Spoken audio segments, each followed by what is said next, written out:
My name is Paul Eisenberg. I'm also a physician, and I'm in Amgen's Global Medical Organization, which are the group of physicians and nurses that work to communicate scientific data to the outside world.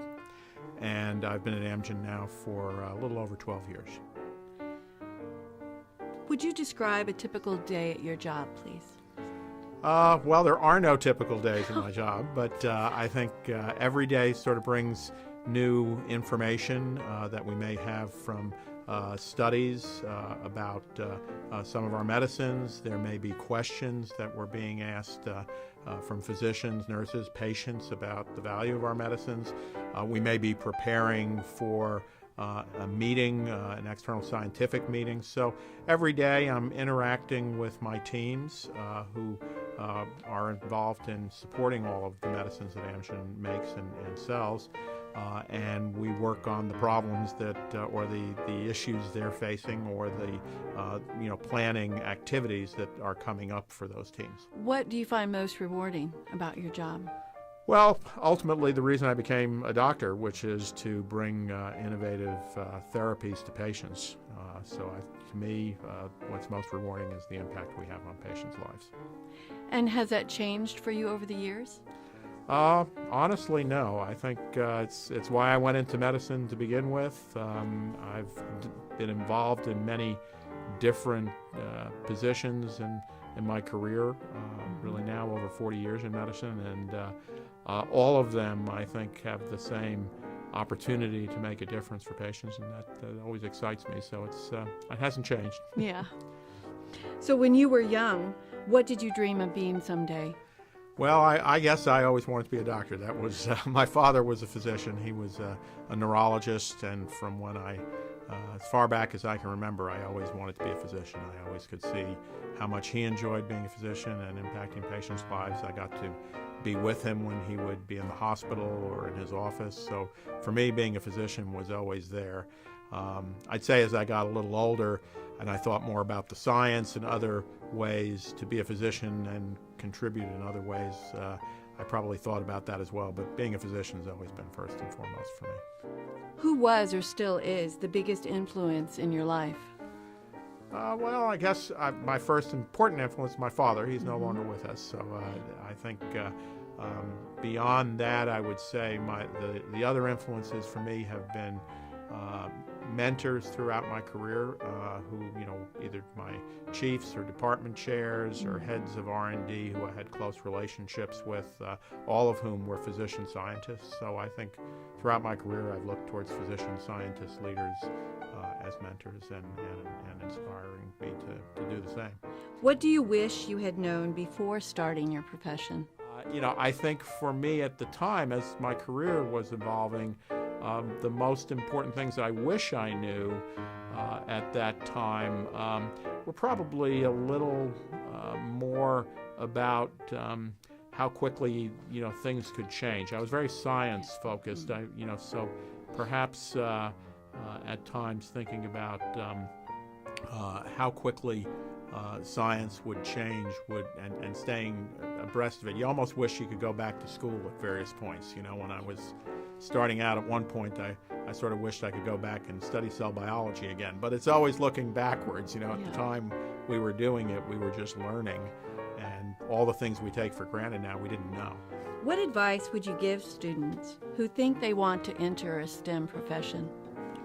Well, I think the first and most important thing is to be curious, to think about what you're learning, not just going through the motions of saying, well, I'm taking the class and I got to take a test, and not really thinking more about what it is that you're trying to learn. I think that curiosity is to me, has always been really important. If you think about what we do in STEM professions, even something that's as fixed as engineering, and very programmed and has a great deal of method to it and mathematics, you still have to be curious. And I think so. I think curiosity and taking the time when you're curious to learn now, I guess through the internet or to talk to someone, around the science. I think that's what gets you really going. Anytime you can stimulate your brain to ask questions, you're going to. I think that's really the nature of STEM. Is what we call the scientific method, thinking about what questions we want to ask and then thinking about how to answer them. It's a little different than than the arts, than writing or painting or music. Right. It's sort of what differentiates us, I think. I'm always impressed by the fact that if you look at great scientists, physicians, in fact many of my mentors, almost all of us have a passion for music or ability. My father ended up painting later in life. I think so. I think it's appreciating, and many people do volunteer work. So I think it's just appreciating the broader world and how you have a positive impact, and I think that's a big part of it. Absolutely. Have you personally experienced barriers, either real or perceived, in your STEM career? Oh, absolutely. I think almost every part of my career you face a barrier. I think at any point in time, first of all, if you choose a STEM career, very often it's very competitive. You often find out that as well as you've done, there are others who've done equally well or better.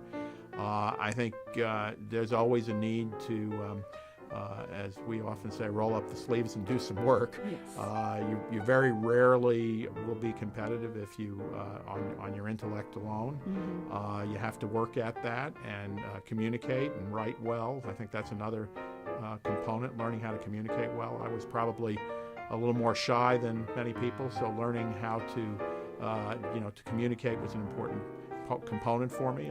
I still don't go out of my way to do it, but I've learned to do it well. You have to present at meetings and meet people. Also, sometimes can be an issue. Sometimes you'll be disappointed. I've had many research grants that funded my lab not accepted. I've had others that did get accepted. So I think I think for me, learning from every experience and how I can do it better was important. But I would say anytime, particularly in the careers I've been in, that you don't face some level of disappointment, whether it's what you were trying to do didn't work or what you think should be done others aren't interested in, or that's part of what we do. Mm-hmm. Why is it important to establish and encourage an environment which fills STEM careers with diverse individuals? Well, I think it's absolutely critical. I think it's very interesting if you go back and look at all the advances that we consider important in science going back literally 1,000 years. They have almost always come from individuals who made discoveries or brought insight from an area that they weren't trained to do initially. And that's true of everyone from Einstein back to Leonardo da Vinci. Diversity is key. And I think diversity in terms of your training, diversity in terms of your experiences. I think particularly today, and where the world is so connected, having a real sense of differences in the community, whether it's underserved. I'm very active with underserved patients populations, underserved trainees, women investigators. I've worked globally all my life, and consistently I'm impressed with the value that we bring with both cultural, ethnic diversity, as well as scientific and training diversity. That's excellent. You've been very inspiring. Love to get to talk to you again. You are amazing. Thank you for being here Thank you. today. Appreciate it.